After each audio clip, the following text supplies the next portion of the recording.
They had a 6-game losing streak, and when Kalkbrenner was out 3 of those games. But the bottom line is he said to give us a time to get better, give King a chance to play, give some guys that don't normally do some things for our program a chance to do it. And now look what they're doing right now. Yeah, we're a little quiet offensively to start this game. Nearly 2 minutes in. Nembhard for 3. Not quiet anymore. He connects on the three-pointer to give Creighton on the offensive end. They do have freedom of movement, as Greg McDermott says to us.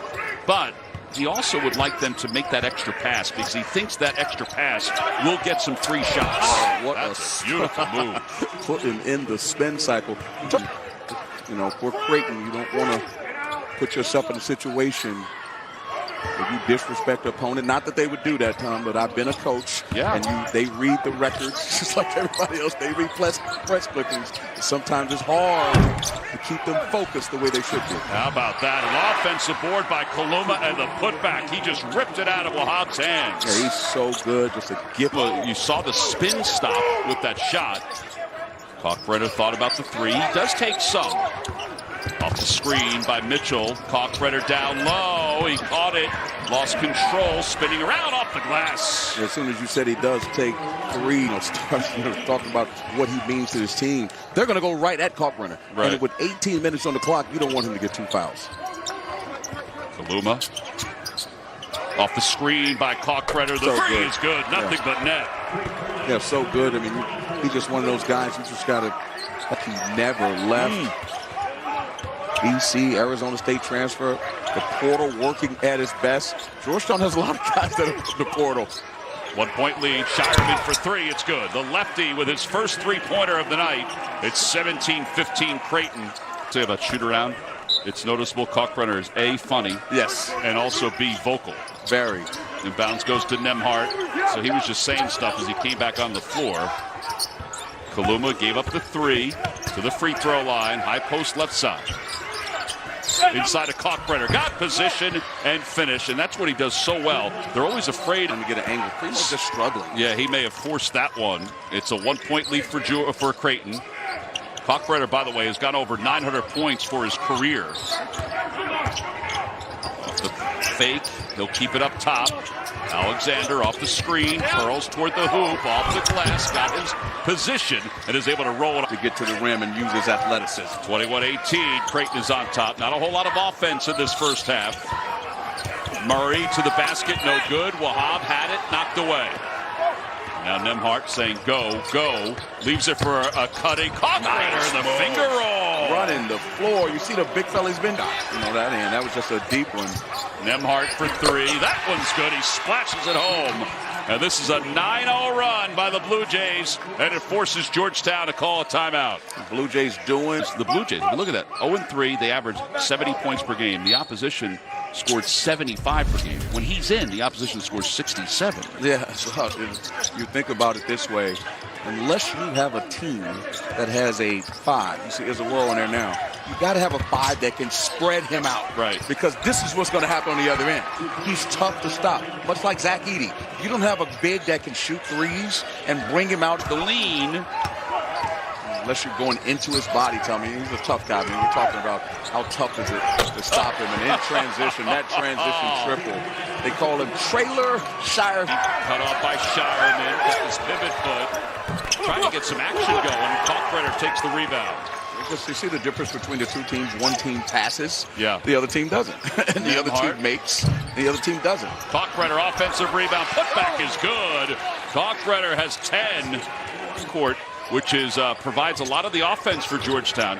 Not providing the offense tonight. 0 for 13 so far tonight. How about that skip? Kaluma open for 3. Too strong. Shireman with the offensive rebound.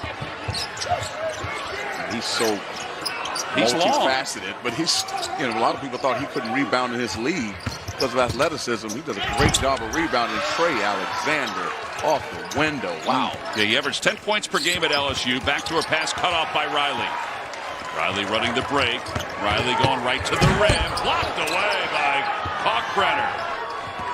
Sometimes, Tom, just got to put your hand in the fire. Yeah, that's just too easy. And Kaluma then responds by taking the match and lighting it in the other basket. The kind of player, you see, Kalkbrenner's sitting in the hole, playing like a goalie, not coming out. Rob has to make that shot. They go to the corner. Shireman, his jumper, it's good. Nothing but net. That's a three-pointer. We'll call a corner. For Georgetown, overall field goals. There's a Cook. Trying to get some movement. That's a tough shot. Ball is tipped around. Saved by Farabello.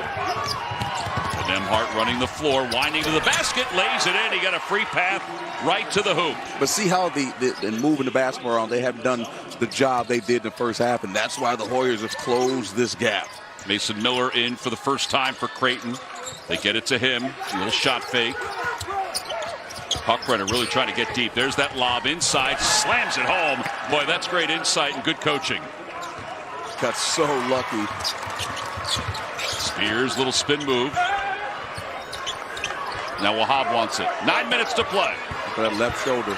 5-point game. Oh, that's not a good pass. He knew it too. Here comes Alexander running the length of the floor. Switched hands and laid it in. That's just good defense, good scouting report. You know, it's getting close to the end of the year. They're still looking good. Got to talk to John Rothstein. He disagrees with everything I says. Alexander connects on the three.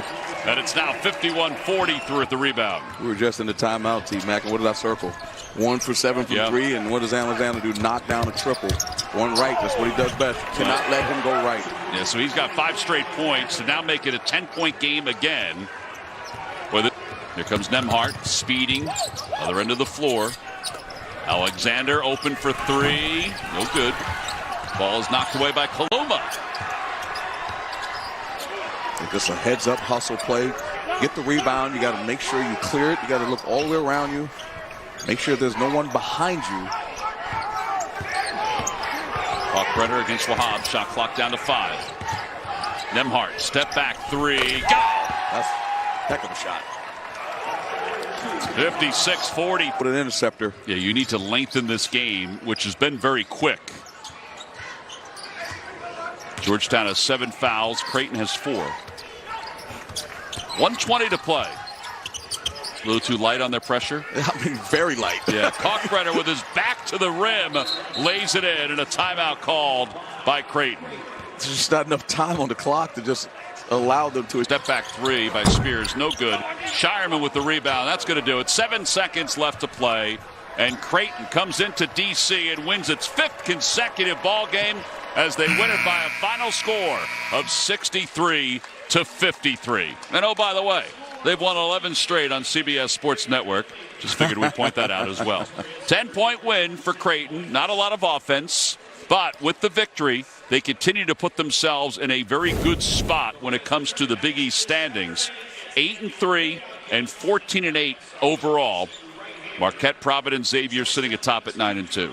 It wasn't a pretty one, Tom. It wasn't a pretty one, but at the end of the day, you mentioned it was all about that letter. It's all about that letter, getting a dub, and that's what they did. They did enough of what they had to do. I think Georgetown shot themselves in the foot a number of times with their decision-making, but again, you know, a tough game for them today. 63-53, the final score. Creighton wins it.